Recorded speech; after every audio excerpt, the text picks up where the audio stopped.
this is what I hope will be video 1 of a 2-video series on no-touch knockouts. A knockout occurs when there is significant brain shake to worry the brain, essentially. So what happens is you get hit, the brain, which is suspended in liquid in the head, in the skull, sloshes about, bounces off the inside of the skull, or whiplashes. The brain says, we're under trauma, I need to protect the body. You protect the body by going limp. The quickest way that the brain has to get the body to go limp is to just switch everything off. That's what a knockout is. That's why if you get hit on the jaw, the head goes that way. The head will move slightly before the brain, so the brain follows after that whiplash effect. Or if it's here, boom, the brain smacks off the inside of the skull and the brain goes, shit, we need to switch everything off. So getting knocked out is actually your brain's way of trying to protect the body. Back when this was needed through evolution, it would be because you were hunting or because you had taken a tumble or something, or you'd fallen.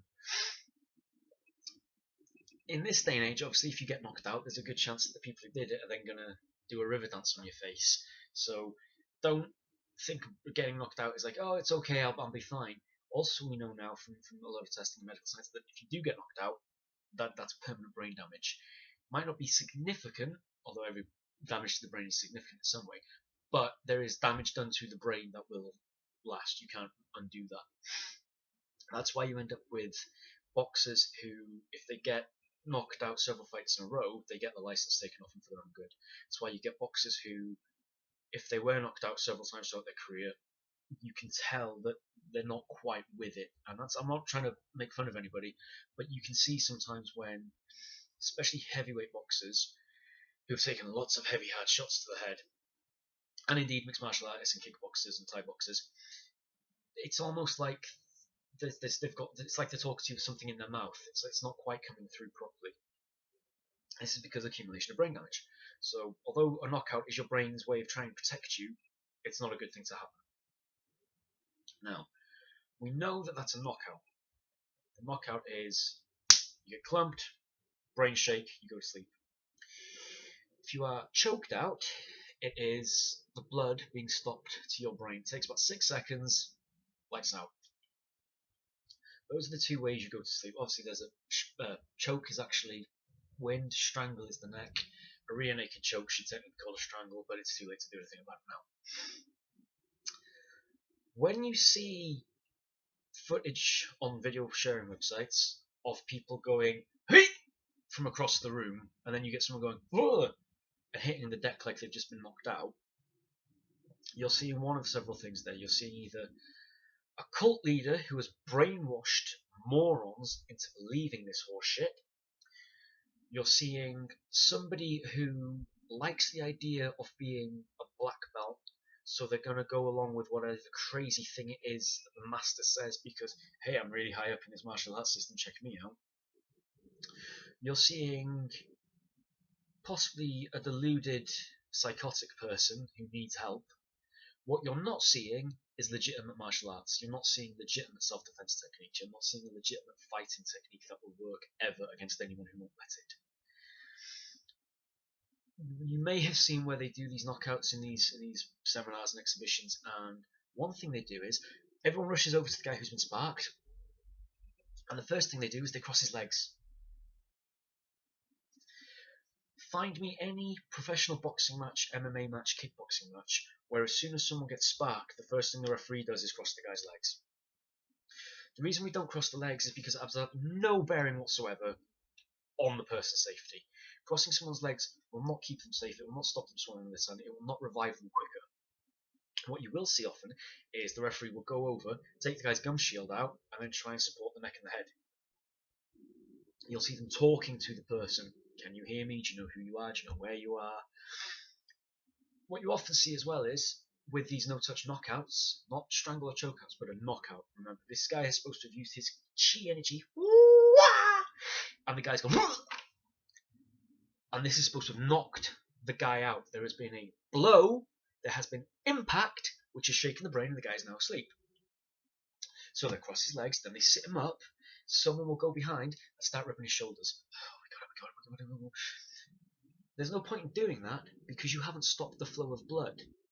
You've shaken the brain.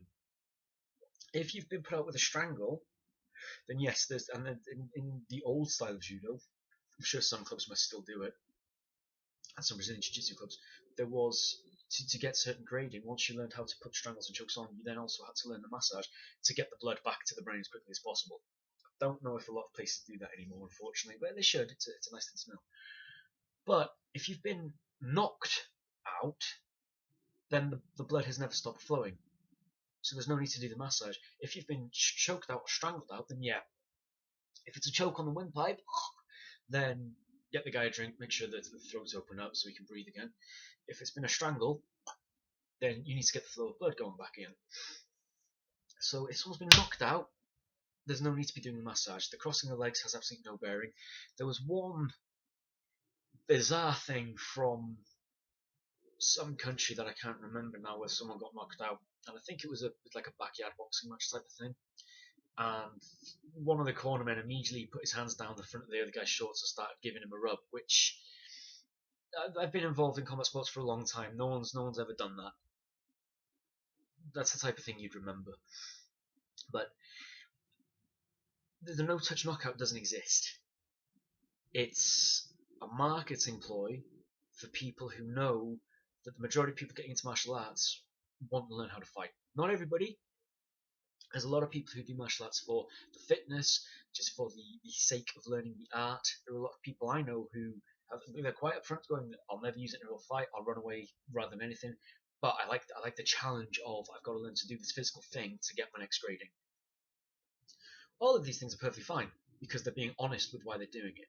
If you're doing your martial art because you think it's going to keep you safe in a real fight, take a very strong hard look at what you're doing. This feels like another video, so I'll leave it for there. The mentality is someone is being aggressive and violent, and I don't want to be a part of that. So if I tell you, look, reality-based, you're going to need to impact them. So you're going to need to be close enough to touch them, to be close enough to hit them. If you do it first and you know what you're doing and you put all your weight behind it, you'll knock them on their ass, giving you time to run. It's quite scary because I'm asking you to approach the thing you're afraid of. There's a whole metaphor for life in there still. If someone comes up to you and says, well, yeah, what Jay's saying is right, you know you can do that. Or if you come to me and do my system, we harness the energy of the universe, and you don't actually have to be anywhere near the guy. You can knock him out without touching him. You can knock him out without being violent yourself. You don't have to get involved in the aggression in order to... Well, of course you're going to jump at the chance.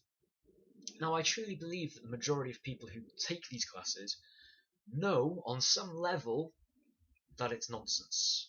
They must do. The majority of people are not stupid. They're not. But if you get a room full of 20 people,